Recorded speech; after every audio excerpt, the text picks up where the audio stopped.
Hi, it's Nicole Scheidel here, and today I want to talk to you about learning styles and how to use them to optimize your FitMinds programming. So one of the things that you want to think about when you're working with the individuals that you have in your care that are part of the environment that you work in is to help them to age successfully. And successful aging has a couple of components to it that are helpful. The first one is make sure they're a lifelong learner and to have novel and complex activities. So with a lifelong learner, it's this whole idea that I maintain wonder and awe about the world and I'm still learning. No matter how old I am, there's still things to learn, things to discover. And one way to kind of engage that lifelong learning approach is through novel and complex activities. So activities that are new, that are different, things that they haven't considered before, as well as um, activities that have some complexity to them, that are not too simple.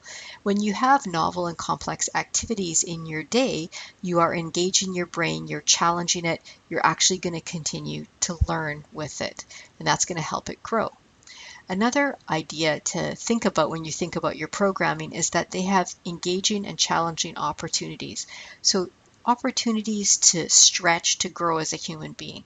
This makes a huge difference for them in having purpose and meaning in their lives if there are things that really engage them that they find interesting. And finally, one thing to keep in mind is our style of learning does not change. So that the style of learning that you had as a child is probably going to be very similar all the way through your life.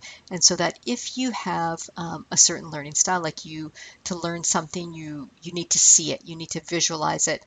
That learning style is going to be the style that you would use through your life to, learn, go to school. That kind of learning style is the way you're going to learn most easily. Now, that doesn't mean that's the only way you learn, and that doesn't mean that you don't use the other learning styles to challenge yourself. And in fact, an activity that you are familiar with or have some knowledge of, and then you challenge yourself by using a different learning style when you're involved with it, can be a great way of having a complex activity that helps your brain grow and exercise. So there's 7 learning styles that we're going to talk about today in this presentation. There's an oral, visual, physical, verbal, social, solitary, and logical. So starting with oral, that's a learning style where you learn through listening. So you have to hear something to learn it. And you might use poetry or music or rhyming exercises to exercise this area or this type of learning style. It becomes challenging, obviously, if someone's learning style was listening and now they have a hearing difficulty. They're going to have to rely on other learning styles to learn. But for people who love this learning style, you're going to really engage them and get them involved through music, through rhyming, through poetry. Another learning style is visual, and the visual learning style is you learn through images. So you have to see it to understand it. That's really how that works. And areas that will help challenge that learning style are things like mazes, mapping, association cards, which is one of the card sets that we have in our program. Those kinds of activities really help challenge the visual learning style, really engage it. A third learning style is physical, so learning through touch. And these are people who really need to touch things to manipulate it, to do it. So they really have to learn through doing. And you might find that most men, in fact, or a lot of men, they're very physical learners. And particularly you see individuals who are like they almost have a sixth sense when it comes to cars or motors or something or computers. They just get in there and they just learn through doing. They really get it that way. And so people who learn through doing, you might do things like knots or origami or counting money. Things where they have to manipulate objects are really going to engage their learning style. Another learning style is verbal, so learning through writing. Many people, they need to write it down to learn it. And what you'll see here is you don't want to disengage that opportunity to do handwriting. As we age, sometimes our handwriting gets a little shakier. It's not as clear as it was when we were younger, and we may not want to use it for that reason, but it's still really important to use handwriting. Writing really engages your brain in ways that computer keyboarding does not. So that's a great exercise for people to use that verbal learning style.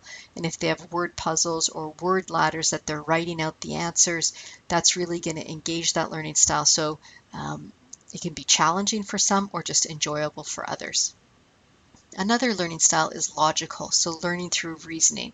So these are individuals who have to really reason through a problem, and that's how they learn it. They understand it that way. And so logic puzzles or Sudoku games are really going to engage that learning style. So for someone who this is not a natural learning style for them, logic puzzles are going to be a challenge.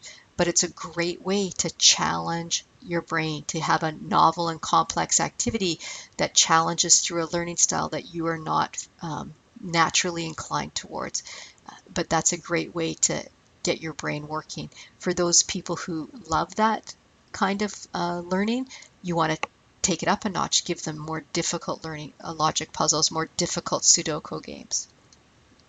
Now, the last two learning styles we wanted to kind of compare and contrast because they really they can kind of overlap or transform some of the other learning styles, and that's social versus solitary. So some people love to learn in a group. Makes a huge difference for them.